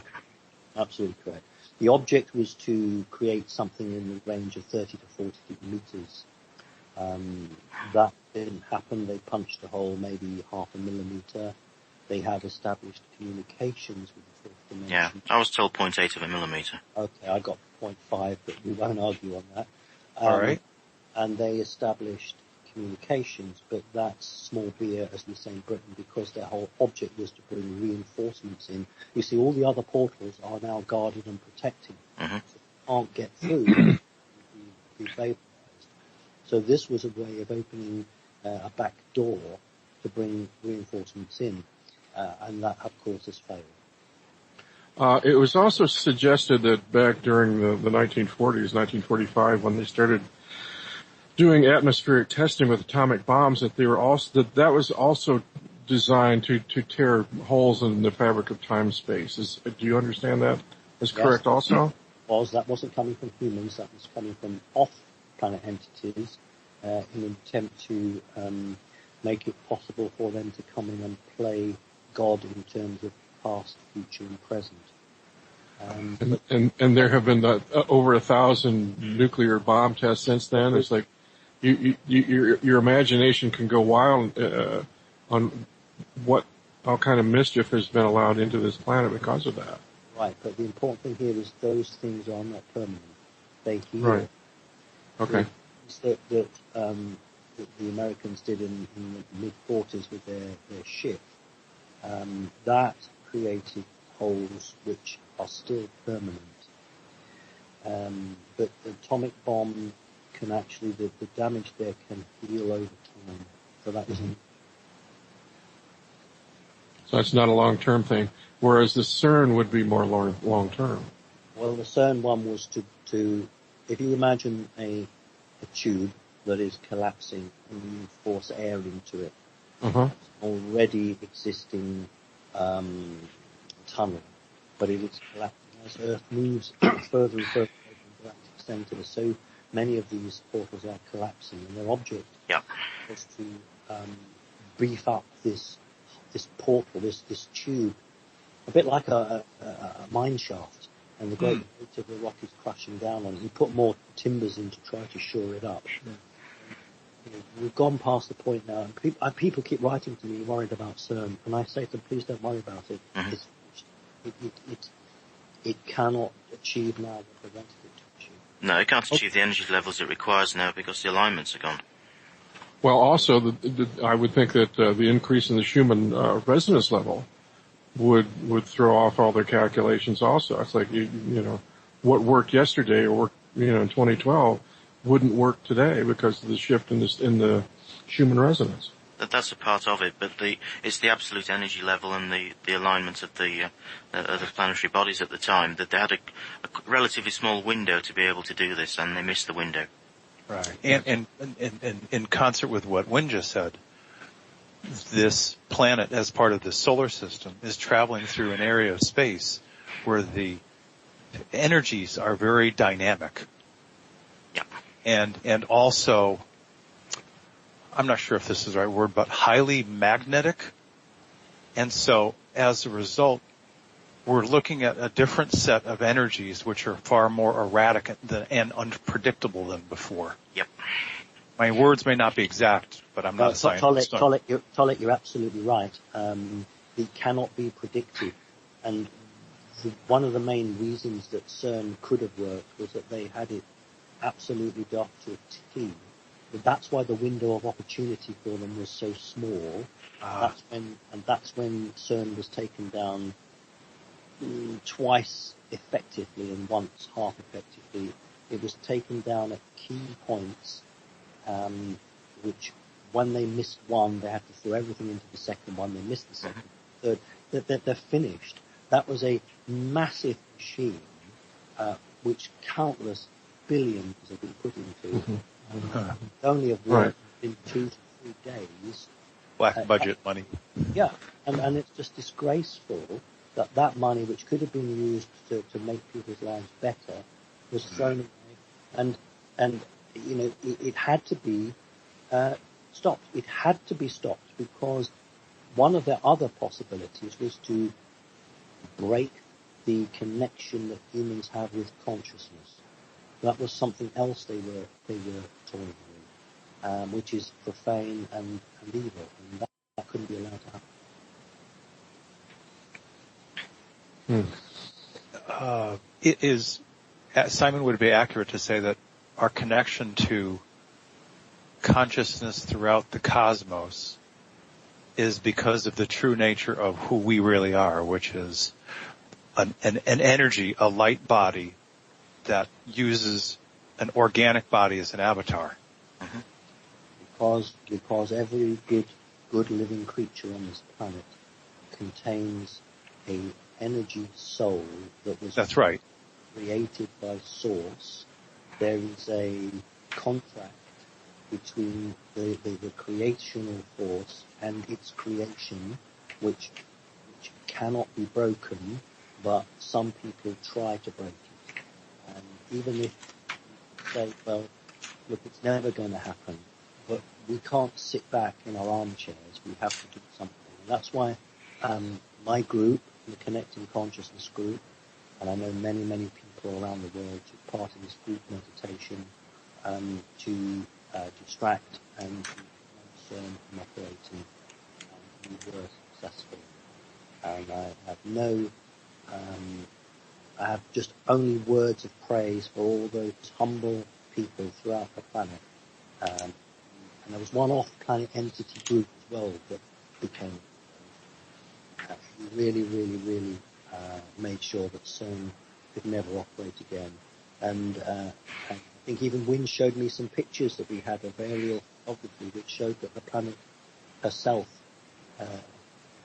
played a hand and produced thunder, lightning storms over the power generators. Yeah, I was monitoring the situation in real time as it was unfolding, and yes, the planet actually came in and lent a hand. Came out of nowhere to help. Well, I dare say that Mother Sophia is fully aware of what's going on here, and she's not going to sit back and just let the bad guys take over. I think exactly. Sophia is a brilliant, very aware consciousness, and I think she's, at the end of the day, she's fully in charge. And at the end of the day, she's our absolute backstop against AI. Our connection to Sophia is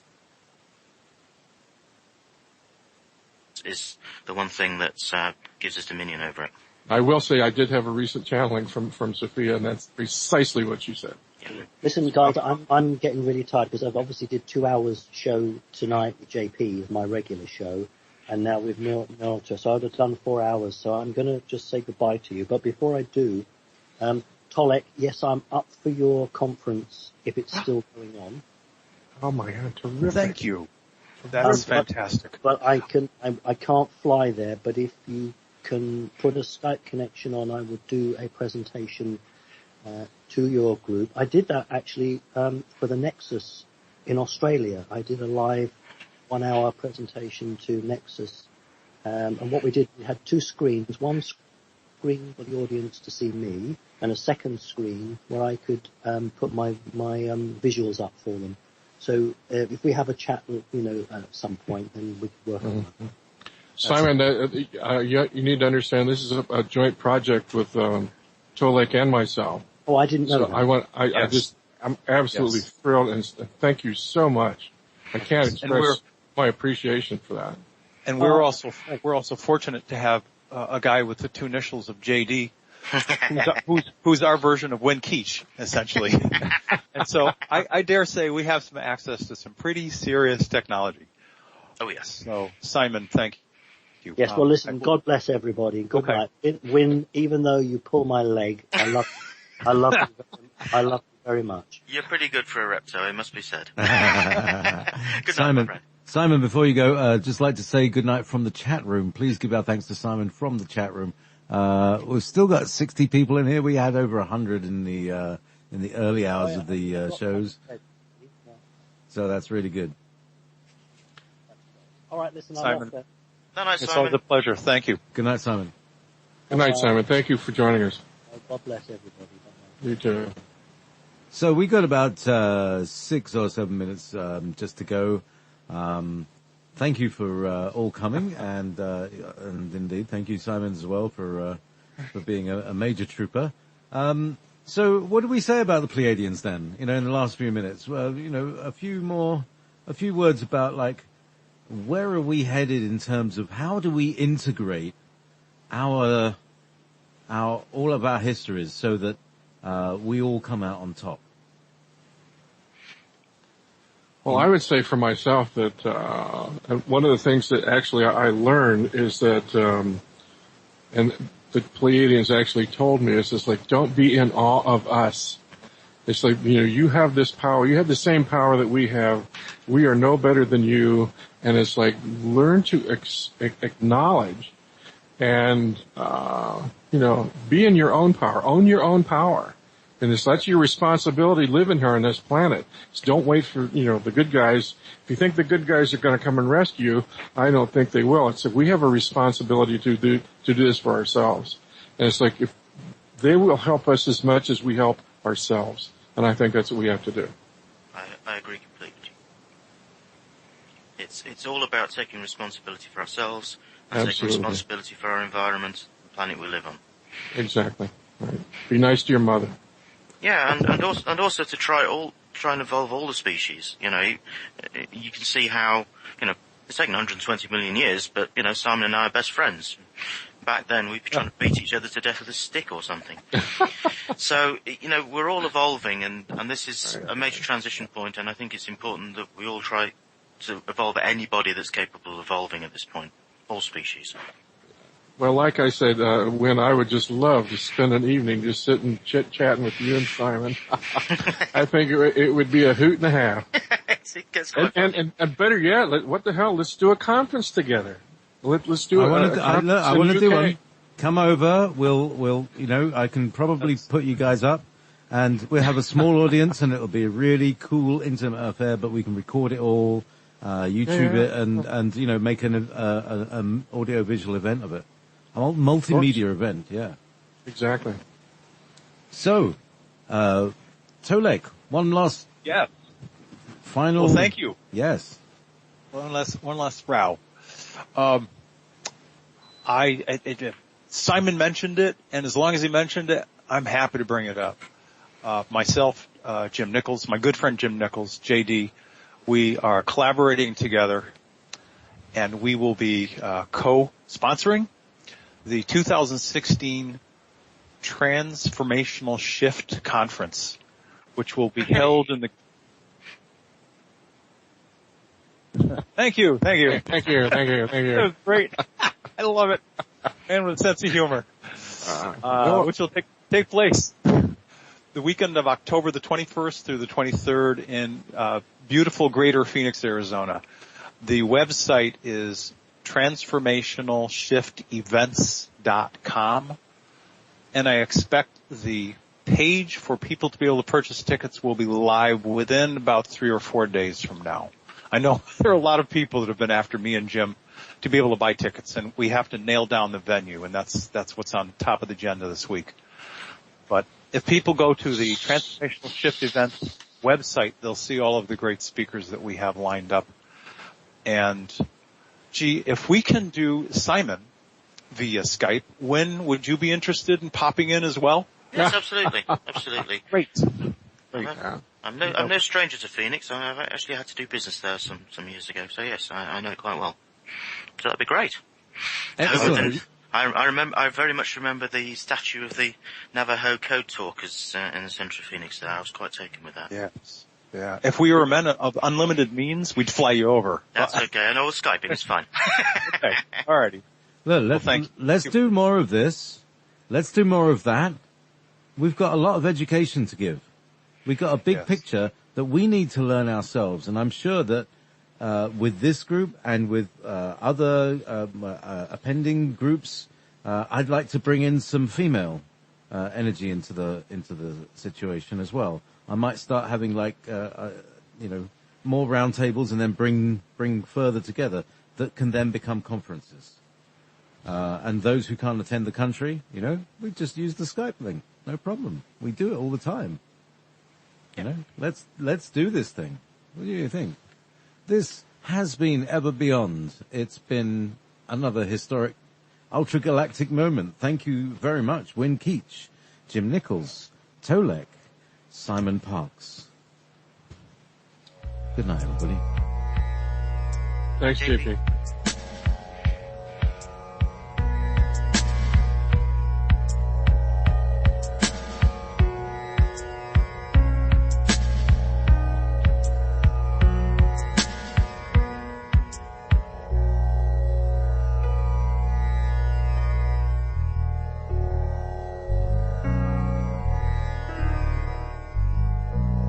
Beyond, beyond, beyond, beyond, beyond.